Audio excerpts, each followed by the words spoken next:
얼티비 시청자 여러분 안녕하셨습니까? 동서남북의 권용철입니다. 오늘은 시청자 여러분께서 보내주신 많은 부동산에 관한 질문 중에서 가장 중요한 문제를 전문가들을 모시고 한번 그 궁금증을 풀어보겠습니다. 지난 10수년간 계속되어 온 카나다의 부동산 경제 호황이 과연 계속 지속될 것인지 아니면 하락세를 유지할 것인지 이거에 대해서 지금부터 말씀을 나눠보기로 하겠습니다. 오늘 저와 함께 이 프로그램을 진행해 주실 중개인 마이클 박 씨를 소개해 드리겠습니다. 안녕하세요. 마이클 박입니다. 그리고 오늘 같이 나와주신 제이슨 머서 씨에 대해서 잠깐 좀 소개를 좀 해 주시죠.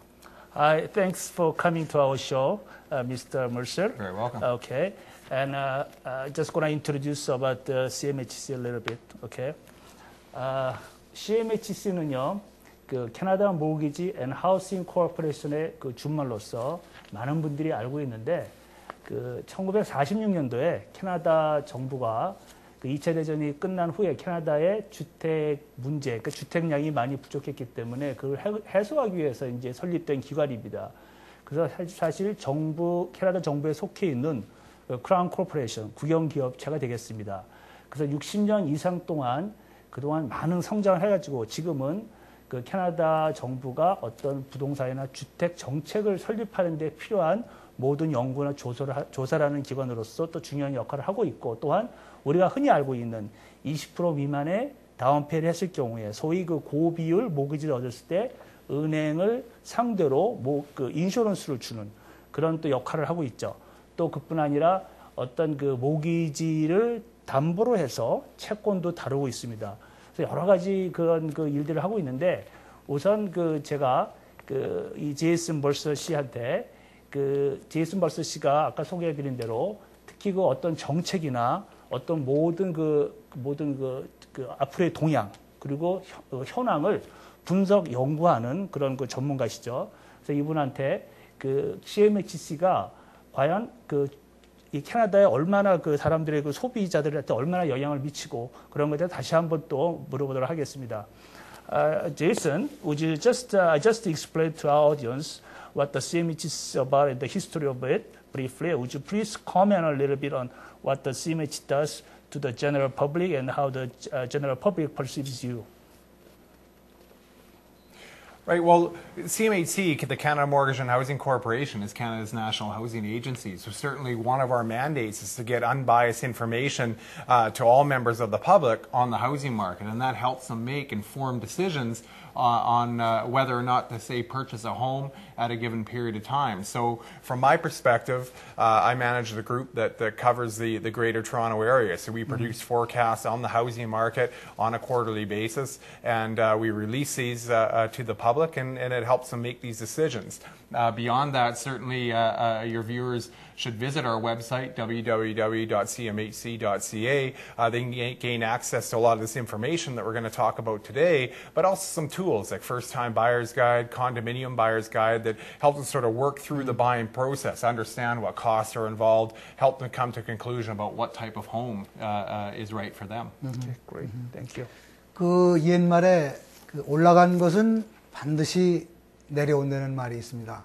그게 아마 여러분들이 지금 부동산 시장에서 느끼는 그런 느낌이실 겁니다. 그래서 과연 여태까지 그 부동산이 호황을 누려왔던 그 중요 요인들은 무엇인지 그거에 대해서 이제 제이슨 씨한테 한번 여쭤보겠습니다. Right. Well, when I undertake my forecast of the Greater Toronto Area housing market, for example, the first thing that I'm looking at is overall housing demand within the region. So what I mean by that is how many people are going to be looking to buy a home over the next couple of years. So that's the key driving force underlying that is the local labor market, right? Because if people are gaining, retaining employment over the long term, if they're seeing their wages and salaries increase at a steady rate over that same period of time, then they're going to be more confident to enter into a large ticket purchase like that of a home.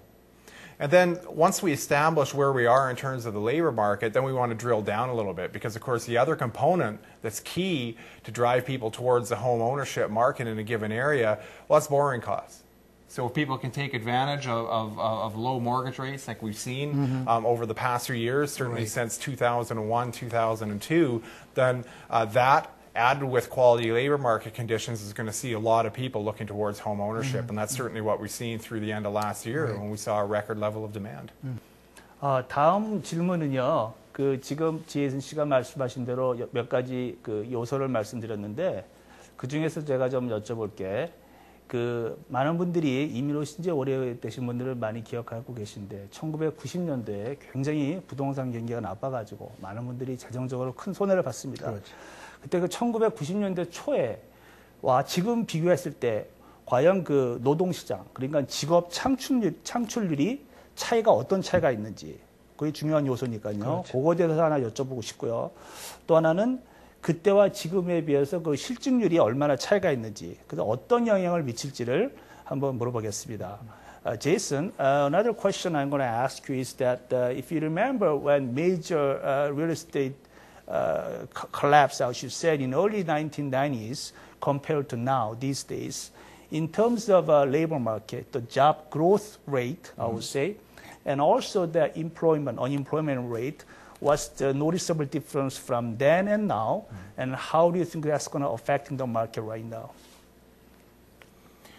What we've seen over the past, well, the better part of the last decade really is that the demand for home ownership, the number of people that are out there looking to purchase a home, that's been fundamentally sound, right? Because they have taken advantage of, the average household has seen pretty strong growth in their wages and salaries over time. They've been confident that they were going to retain their employment over the long term as well. That's why people have been out there purchasing a home. And of course, adding to that has been the low borrowing costs. And that's certainly in contrast to what we saw in the early 1990s. Number one, we saw an unemployment rate jump almost overnight from, say, a 4% unemployment rate to 10, 12, 13% over the course of 3 years. So a ton of people in the labor market were unemployed. You add to that the fact that other people moved from, say, quality full-time jobs to, say, part-time or casual employment. There weren't a lot of people in the early 1990s that were confident in their ability to purchase and pay for a home. And then add to that the fact that we saw interest rates much, much higher than what we've seen over the past, well, really over the past, say, 6 to 7 years. And it makes sense then that we had seen the downturn in the housing market, say, between 1991 and 1993, 1994.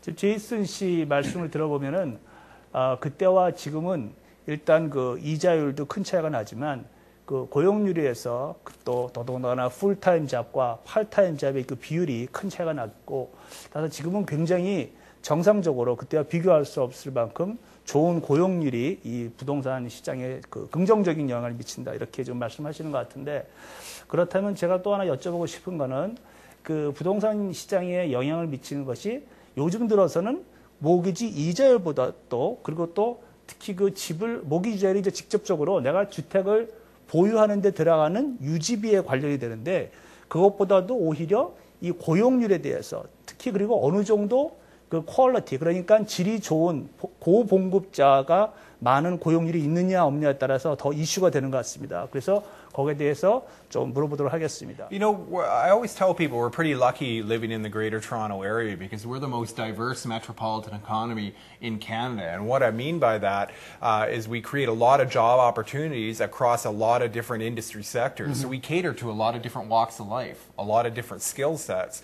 So over the past few years, not only have we attracted people from other parts of Canada, we've also attracted people from other places all around the world. So if you look between, say, 2001 and 2006, 40% of new immigrants coming to Canada decided to settle in the Greater Toronto Area. And I'd have to argue that a big reason for that was the fact that we were creating jobs across a lot of these different sectors, and they were able to use those skill sets that they had built up to take advantage of these employment opportunities. And of course, upon arriving in Toronto, a lot of these people, one of their key focuses over the next few years was to move into home ownership. So we're still benefiting from that today, from, say, immigration into the Toronto area, say, 2001, 2002. Okay, thank you. 그러니까 그 집을 캐리해 나가는데 필요한 모기지 레이트가 낮아서 네. 홈 오너십 그 어포더빌리티가 좋은 것보다도 사실은 자기가 들어오는 인컴이 없으면 소득이 중요하죠. 아무리 예. 낮아도 소용이 없는 네. 거예요. 그렇지만은 지난 한 6, 7년간 우리가 그 low interest rate을 굉장히 엔조이하고 있었습니다. 네. 그래서 그게 과연 앞으로 얼마나 더 지속이 될지 우리가 단기적인 거 또 장기적인 거 그런 걸 한번 그 우리 모르서 씨한테 한번 여쭤봤으면 좋겠습니다. 예. Well, at CMHC, as we released our latest forecast, one of the things that we have is an interest rate forecast through the end of 2009. So we're looking at both shorter term and longer term mortgage rates. And on the longer term side, so say, for example, the popular 5-year fixed rate mortgage, we're not expecting a lot of change over the next couple of years. So in around the 6.9 to 7% range before discounting is what we'd expect to see in the marketplace. On the shorter term rate side, we've seen those edge lower as the Bank of Canada has cut their overnight lending rate, their policy rate, over their past 4 meetings. So what that means for home buyers is we're still going to see very accommodative conditions in the borrowing market. So they'll still benefit from very, very low principal and interest payments, a very, very low cost of home ownership from an historic perspective through the end of next year. And it's important to kind of look at not only interest rates and not only home prices sort of in a vacuum on their own. You got to kind of look at the blend of those together, because that's when you start thinking about what people's required income is to carry, say, the average price home in the Greater Toronto Area. And what we've seen is that right now the average carrying cost for a home in the GTA is pretty much right in line with the average household income. So we have seen that cost of home ownership edge upwards a little bit over the past couple of years, but still pretty accommodative if we look forward over the next couple of years. 다음은 이제 제가 또 궁금한 것이, 많은 분들이 다 뭐 취재하시는 바와 같이 특히 이 캐나다 부동산, 캐나다 경제라고까지 할 수 있는데, 특히 이 그레이터 토론토 에리아, GTA 쪽에는 항상 유입 인구가 많죠. 매년 최소한 한 10만 명 정도 가까이 매년 들어온다고 하는데, 물론 타지에서도 들어오기도 하고, 특히 이민자들이 많이 들어오고 있습니다. 그럼 과연 이렇게 유입 인구가 앞으로 현재까지는 굉장히 부동산 시장에 아주 좋은 영향을 미쳤고 계속해서 이 수요를 공급한 측면이 있는데, 과연 앞으로도 이렇게 될 것인지, 그리고 앞으로 이민 정책이 과연 이렇게 이 정도의 사람들을 계속 유입할 수 있는지에 대해서 제가 또 물어보겠습니다. Right. Well, in any real estate market, I mean, in order to see growth over time, in order to continue to see sort of growth in sales, growth in new home construction, one of the key factors underlying that, of course, is population growth. You need to see new households moving into the region. They're going to require a place to live. Over the past few years, we have seen some households moving out of Toronto and Ontario more broadly to points west. So I'm talking about places like Alberta, British Columbia, and Saskatchewan in growing numbers over the past couple of years as well.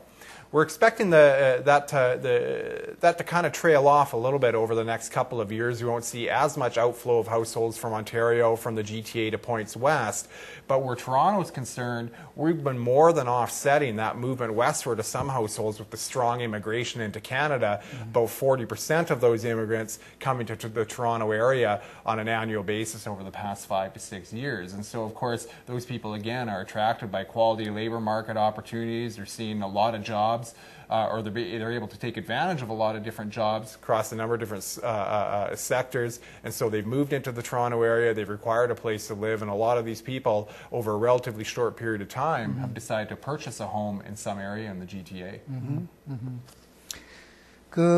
이제 인구가 이제 그렇게 늘어가면서, 이제 부동산 시장도 이제 활황을 이제 맞이하고 그러는데, 우리가 여러분들께서도 자주 이제 들으시는 말씀인 것 같은데, 이제 Consumer Confidence Index라는 게 있습니다. 그게 뭐냐면 소비자 신뢰도인데, 그것이 소비자 신뢰도가 우리 경제의 심리적인 척도를 이제 얘기를 하는데, 과연 소비자의 신뢰도가 우리 부동산 시장에 어떤 영향을 미치고, 또 경제에 또 어떤 영향을 미치는지, 그 점에 대해서 한번 모르서 씨한테 한번 여쭤보겠습니다. Right. At CMHC, certainly we're always thinking about consumer confidence, especially around the housing market. So are people confident in their ability to purchase and pay for a home over the long term? Are they confident that they're going to continue to see the value of their home increase over the long term? Is it going to be a positive investment for them?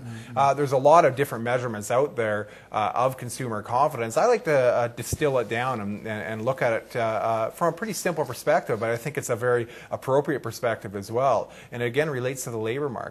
Right? If people are hearing reports about low unemployment, they're hearing reports that people's wages and salaries are increasing, then they're more likely going to make large ticket purchases. So by large ticket purchases, we're of course talking about things like a home, like motor vehicles and what have you. And certainly we've seen a lot of that activity over the past few years. So if you want to look at consumer sentiment, a consumer confidence index, I mean, one of the things that feeds into that, of course, is people's intentions on buying a home. And over the past few years, those intentions certainly have been very, very strong. That's why we saw a record level of demand for home ownership in 2007. That's why we're continuing to forecast very strong levels, not record levels like last year, but still, very strong levels of home buying activity in 2008 and through 2009. And that applies to both existing homes and new homes being marketed in the Toronto area.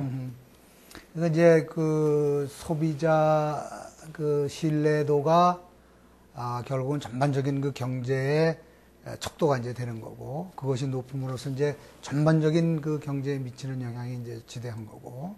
그런데 이제 2008년도 그 상반기, 그러니까 이제 1월부터 4월 달까지의 지금 그 세일이 매매량이 한 11% 정도 좀 떨어졌다고 지금 얘기를 하는데, 여러 가지 측면에서 이제 왜 떨어지는가 이제 생각을 해보겠는데, 그 중에 한 가지 이유가 혹시 토론토 시에서 새로 그 시행한 랜드 트랜스퍼 텍스의 영향이 있었는 건지, 그렇지 않으면 다른 어떤 문제에 그런 그 영향이 있었는지, 그거에 대해서 제가 한번 제가 좀 여쭤보겠습니다.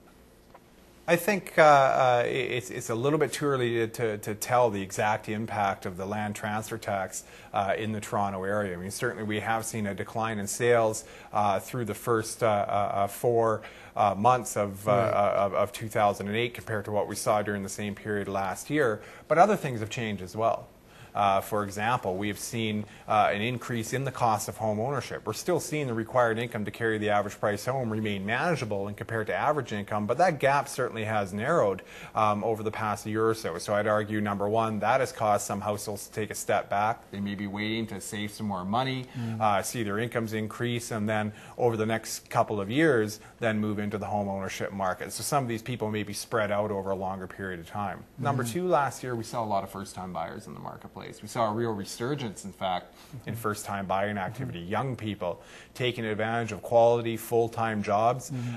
They're moving out of their parents' home into a home of their own. They're able to take advantage of low interest rates. They're able to take advantage of a greater diversity of mortgage products also being offered. And so I'd argue that we also pulled forward some young people that otherwise would have purchased a home, say, in 2008 or 2009. So that's another reason that pool of first-time buyers is going to be a little bit smaller this year and next compared to what we saw in 2007. So there's a lot of factors that may be leading to sort of the moderation in home sales that we've seen through the first, say, 4 months of 2008. The land transfer tax may play a role for some households, but I think it's still too early to actually break out the magnitude of that impact, if any, because that's the other important thing to pay attention to, that we've seen pretty quality growth in the value of people's homes over the last few years. So I think there's still room to debate the extent to which that'll influence people's decision to purchase a home. 아마 새로 신설된 그 토론토 시에만 그 적용이 되는 새로 신설된 그 취득세에 해당하는 랜드 트랜스퍼 텍스 같은 경우에 일시적으로 사람들이 거기에 대한 거부 반응이 있고 마켓에 영향을 미치겠지만, 대부분의 그 새로 신설된 다른 세금을 보면 사람들이 또 거기 잊어먹고 또 거기에 또 적응해서 사는 게 우리 특히 캐나다에 사는 우리 많은 분들이 아닌가 생각됩니다. 그리고 뭐 지금 말씀하셨다시피 워낙 작년에 2007년도가 기록의 기록을 갱신하는 그런 기록적인 매매량과 가격 상승률이 있었기 때문에 우리가 단지 2007년하고 2008년하고만 비교하면 당연히 한 10% 정도 떨어지는 게 그렇게 뭐 우려할 사항이 아니라는 것이 제 생각에도 다른 분들이 많이 이렇게 그렇게 얘기를 하는 것 같은데 뭐 좀 더 두고 봐야 되겠죠. 2007년이 아닌 이제 2005년, 2004년을 비교했을 때 2008년은 그래도 상당히 그보다도 높은 그렇죠. 그런 매매량을 기록하고 있죠. 그러니까 이제 어느 해에 우리가 기준을 두고 비교를 하느냐가 그렇죠. 중요한 그 이슈가 되겠습니다. 그다음에 또 이제 그 부동산 그 시장에 영향을 미치는 것이 뭐 단 몇 가지 요소가 아니고 여러 가지 복합적으로 그때 상황에 따라서 사실 부동산 시장을 앞으로를 뭐 얘기한다는 것 자체가 어떻게 보면 좀 우스운 일이 될 수 있을 정도로 상당히 어려운 것입니다. 그런데 요즘 우리가 또 많이 여러분들이 알고 계시는 게 그 브릭이라 그러죠. BRIC, 브라질, 러시아, 인디아, 차이나. 그 중에서 가장 그 두드러지는 인도와 인디오와 차이나가 워낙 지금 그 올림픽뿐만 아니라 어마어마한 경제에 급성장하는 단계이기 때문에 세계의 많은 그 원자재 그리고 뭐 오일뿐만 아니라 특히 그 건축 자재 같은 것을 많이 필요로 하기 때문에 그로 인해서 또 이 전체적인 건축 자재에 비해 그 상승이 엄청나죠. 요즘 같은 경우에는 어떤 분들이 집에 자기 지하실에 그 지하실을 꾸미려고 해도 몇 년 전에 비해서 이 목재 가격이나 이 파이프 가격이 어마어마하게 그렇죠. 올랐다는 얘기를 흔히 듣게 됩니다. 그래서 과연 이런 그 컨스트럭션 그 커스트가 그러니까 그 현재 그 부동산 이 가격을 계속 유지하고 또 계속 상승시킬 수 있는 그런 요소가 되지 않을까 하는 거에 대해서 또 가격에 어떤 영향을 미칠까에 대해서 또 제가 궁금하고요. 또 하나는 그 또 두 가지 질문을 한 번에 하게 되는 셈이 되겠는데 지금 또 그 건축자재의 가격의 상승뿐 아니라 그 전반적인 그 집을 지을 만한 개발할 만한 땅이 부족하다. 특히 많이 아시다시피 이 GTA 부근에는 오크 리지 모레인 온타리오 정부에서 정부 차원에서 개발을 금지한 이런 것 때문에 더더군다나 이런 거를 부채질하지 않느냐. 따라서 이게 가격을 유지하거나 더 상승시킬 수 있는 요인으로 작용하지 않느냐. 이렇게 많은 분들이 말하고 있습니다. 거기에 대해서 제이슨 씨의 의견을 한번 물어보겠습니다. I think it's true that Canada has benefited from a world demand for natural resources, for raw materials. Certainly, we have a lot of trading partners around the world, but I think you can also bring it closer to home. Like if you think about the very tight resale market conditions we've seen in the GTA since the turn of the new millennium, that's meant that a lot of people have spilled over into the new home market. We've seen a lot more households visiting pre-construction sales centers to purchase a home. So what has that meant?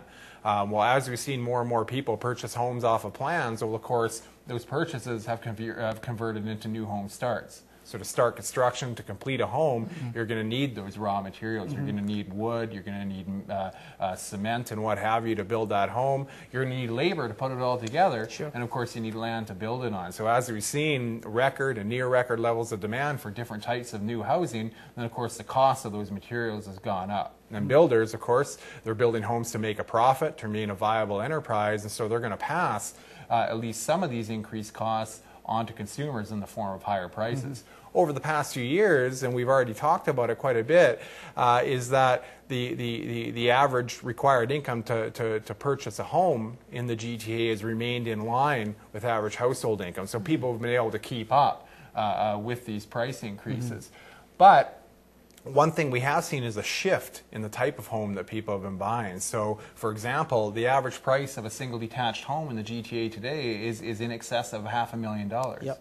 So that means that some buyers, particularly on the first-time buyer side of the market, as these higher prices have been passed on, have had to shift their view towards other housing types. So semis and towns at first on the low-rise side, but increasingly so towards condominium apartments, to the point where this year and next we're going to see almost 50% of total new home construction being accounted for by condominium apartments alone. And that's been the real impact of sort of higher building costs, and as they've been passed on to higher home prices as well, we've seen a lot of people shift towards other types of housing. What about the shortage of land, Oak Ridge moraines and things like that? I think that just feeds in to the same argument.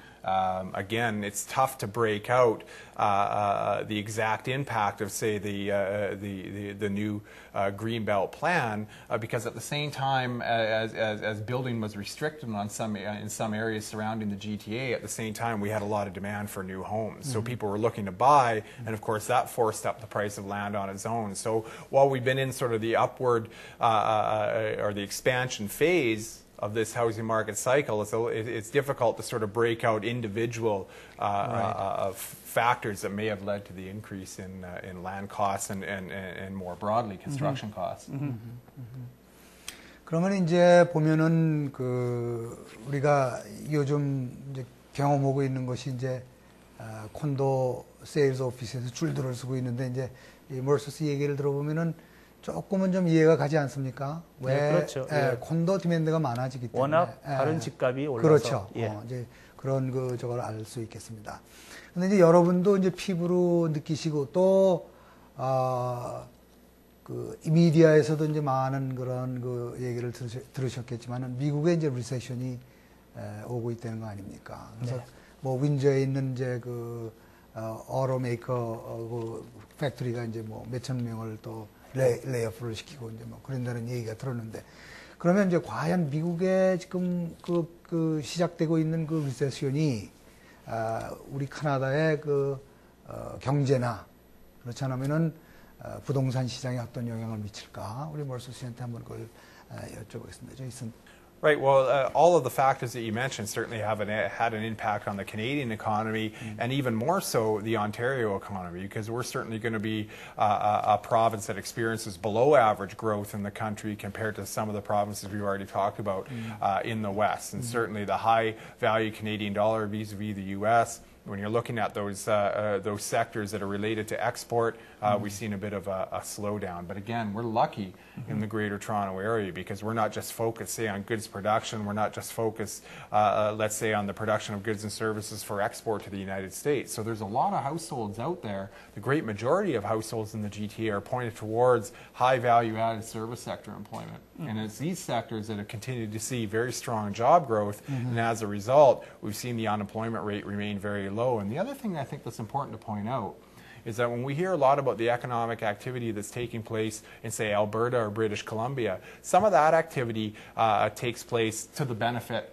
of Toronto and Ontario as well. There are a lot of linkages in the finance sector, in the professional services sector, where you see some of the activity in the West sort of linking back and creating jobs in Ontario, and particularly in the GTA and the Toronto area as well. So on the whole, we're still forecasting to see positive growth in the local Greater Toronto Area economy over the next couple of years, and that's why we're still forecasting to see, a very strong demand for home ownership as well. 제이슨 말씀대로라면은 역시 이 경제는 특히 온타리오 하나만 갖고 생각할 수 없고 다 이렇게 인터디펜던트한 그렇죠. 서로 연결된다. 다시 말해서 캘가리나 에드먼턴 쪽에 오일 붐으로한 그 경제 붐이 우리도 많이 득을 보고 있다는 얘기죠. 그렇죠. 거기 있는 거기서 오일은 많이 나지만 거기에 관련된 금융이나 보험 이런 많은 그런 쪽에 직장에 있는 분들이 여기 토론토에서 일을 하고 있고 헤드오피스는 또 토론토에 있기 때문에 토론토의 어떤 고용률 자체를 도와주고 또 많은 고봉급자들이 여기 많이 살고 있다. 이렇기 때문에 온타리오 경제 또 부동산 시세에도 많이 좋은 영향을 미치고 있다. 이런 말씀 같은데 또 하나는 그렇지만 이제 같은 맥락으로 봐서 미국의 이렇게 경제가 나빠지기 때문에 특히 금융시장, 돈을 빌려주는 머니마켓, 그러니까 랜딩 인스티튜션, 그러니까 은행이나 보험회사 같은 데서 한번 굉장히 혼이 났기 때문에 다시 말해서 지금은 융자를 하는데 굉장히 좀 몸을 사리고 있다. 그래서 과연 그것이 캐네디안 우리 캐나다에 사는 우리들이 집을 사거나 어떤 투자용으로 융자를 할 때 어떤 나쁜 악영향을 미치지 않을까 이런 말이 또 나오고 있습니다. 거기에 대해서 그런데 네. 카나다는 미국이 그러고 있을 동안에 네. 카나다는 굉장히 보수적으로 타이트했었어요. 그래서 미국이 그렇게 서브프라임 때문에 곤란을 겪고 있으면서도 우리가 지금 별 문제가 없는 거는 여태까지 그렇게 해왔기 때문에 앞으로도 그런 기조만 유지를 한다면은 그런 랜딩 인스티튜션에 관한 거는 우리는 그렇게 큰 문제는 없을 거라고 저는 생각합니다. 이제 한 가지는 요즘 많이 이제 집값이 올라가고 많은 분들이 이제 다운페이를 하더라도 에브리 만스의 모기지를 내기가 어렵기 때문에 은행이 이제 정부에서 인정해주는 40년, 35년, 그렇죠. 40년 그렇죠. 상환 모기지가 나온다는 거 하고 그렇죠. 또 제로 다운페이로도 집을 인컴만 좋으면 많은 분들이 나 다운페이 없이 집 살 수 있냐고 물어보는데 근데 인컴에 달려 있다는 거죠, 소득에. 그렇죠. 소득이 좋은 분들에 한해서 거기에 소득에 맞게끔 그 만스리 커스트를 내실 수 있으면은 다운페이 없이도 집을 살 수 있는 그런 게 더 만영화됐을 경우에 과연 이게 그 지금 현재 부동산 시장에는 좋은 영향을 미치지만 이게 장기적으로 갈 경우에 우리도 미국의 어떤 지금 어려움을 겪고 있는 미국 그 부동산 시장을 답습하지는 않을까 하는 우려도 또 나오고 있습니다. 그런데 네. 지금 미국 거를 보고 있으면서 그것을 답습할 그런 바보들은 없을 거라고 저는 근데 생각합니다. 일단은 40년짜리 모기지가 나오고 있으니까요. 한번 제이슨 씨한테 한번 예, 물어보겠습니다. 예. 제이슨, we just talked about that. Since that the tight credit market, tight financing, the lending market in states somehow affects us to the Canadian lending institutions. They're kind of more careful in lending out. They are more set a higher standard for the mortgage qualification, such as especially bigger project, commercial project, things like that. And do you see any trend that the lending institutions are more like raising the bar for the qualification? And also, that 40-year amortization periods and zero down payment is something new in Canadian market. That's one of the reasons we didn't have the same problem because we didn't do that before. So one of the reasons we didn't have the same problem the U.S. has now. So since we are starting all these new 40-year amortization, and what do you think? What is your opinion on that? What's your take on that? Well, since we've seen what's happening down south, why do they create that kind of 40-year mortgage and then no down payment? Why do they do that here? I don't understand that. They start doing that. Yeah. Yeah. Well, the Canada Mortgage and Housing Corporation, we're Canada's national housing agency, and of course one of our mandates is to help Canadians get into safe, affordable, quality ownership housing. And of course one of the things that we do under that mandate is offer mortgage insurance. Sure.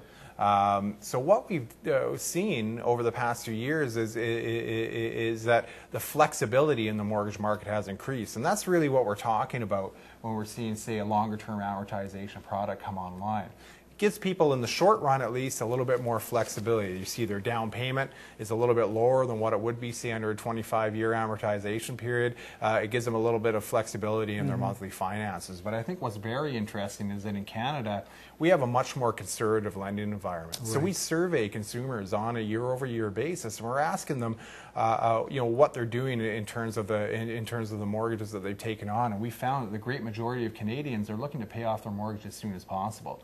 So while some homeowners, some home buyers may have taken on longer-term amortization products over the long term, we do expect them to see them pay off their mortgages in a much shorter period of time. And I think that to get to your first question, then the reason why we haven't seen the same situation unfold like we've seen south of the border is we're operating in a much more conservative environment. We make sure when we're underwriting a borrower, when we're giving someone a mortgage, that they're more than able to compensate for fluctuations in interest rates over time. So for example, between 2006 and 2007, we saw interest rates increase, just like we saw in the United States. Yet we didn't see default rates go up by any great degree. What did we see? We still saw people looking to purchase homes. We saw a record level of demand for home ownership in 2007. So again, that tells me that the average home buyer in Canada in the Greater Toronto Area has been able to compensate for increasing borrowing costs, and they've remained very confident in their ability to purchase and pay for a home over the long term. 그 전에 제가 그 제이슨 몰셔 씨가 그 주최하신 세미나에 가서 제가 들었던 기억이 나는데요. 그 캐나다는 모기지 그 상환 그 유리, 그러니까 개인이 모기지를 얻고서 그 잘 갚지 못하는 이유, 그러니까 모기지 디폴트 레이트가 굉장히 낮다고 들었습니다. 굉장히 제 생각보다 낮다고 들었는데 거기에 대해서 한번 물어보려고요. 또 근데 아셔야 될 거는 집이라는 게 많은 분들이 경제가 쪼들리기 시작하면은 그 제일 마지막까지 집은 놓치지 않으려고 노력을 하죠. 그래서 내가 그렇지만 현재로서는 그 디폴트 레이트가 굉장히 낮고 이것이 어떻게 보면은 지금 현재 캐나다 부동산 시장이 굉장히 아주 헬시하고 아주 건실한 시장이 아닌가 이렇게 생각이 듭니다. 제이슨, 말씀하시죠. 지금 말씀을 이제 하다 보니까 이제 시간이 이제 거의 다 돼가고 있습니다. 그래서 이제 종합을 좀 해보자면은 이렇게 이제 모든 그 요소들을 우리가 이제 다 살펴봤는데 과연 앞으로 이걸 종합을 해서 얘기했을 적에 과연 앞으로 우리 그 부동산 시장이 어떻게 될까 하는 그 여러분들의 그 궁금증을 우리 멀서씨를 통해서 한번 들어보기로 하겠습니다. The Canada Mortgage and Housing Corporation remains very positive on the outlook for the home ownership market in the GTA and more broadly. Certainly, we're not forecasting to see another record year of say, existing home sales and very strong new home sales, but we're still going to see things remain at or even a little bit above historic norms through the end of 2009. So let me put that into perspective. In 2007, we saw a little bit more than 95,000 existing home sales. This year, we're still forecasting a very strong 84,000 sales. So that brings us back to the level that we saw, say, between 2004 and 2006. And if you look back, we were talking about very strong home ownership demand during that period of time. Same thing goes for the new home market. We're talking 38,000 new home sales in 2008. Edging lower to 33,000 next year, but those are still pretty big numbers from an historic perspective. So again, just to recap, we're seeing very low unemployment in the Greater Toronto Area. We're seeing a lot of different households, including newcomers to Canada, be able to take advantage of quality employment opportunities. They're seeing their wages and salaries growing strongly year over year, and they're able to take advantage of both low borrowing costs and a greater diversity of mortgage products. People remain very confident right now in their ability to purchase and pay for a home. So that's why we're forecasting to see still strong levels of demand. That's why we're still forecasting to see prices growing on an annual basis over the next couple of years. Great.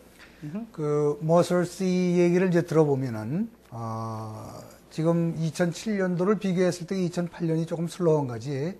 지금 2008년도 또 2009년도 수준은 아마 2004년서부터 2006년까지 우리가 경험했던 그런 수준선이 되지 않을까. 그러면은 아직도 굉장히 좋은 그 마켓이 형성될 거다 하는 그 말씀을 해 주셨습니다. 얼티비 시청자 여러분, 여러 그 요인들을 같이 살펴보면서 우리가 앞으로 GTA의 그 부동산 시장이 어떻게 될 것인지 알아보셨습니다. 이 시간을 통해서 여러분들이 조금이라도 궁금증을 풀으셨다면 참 다행입니다. 저희는 다음 이 시간에 또 뵙겠습니다. 대단히 감사합니다.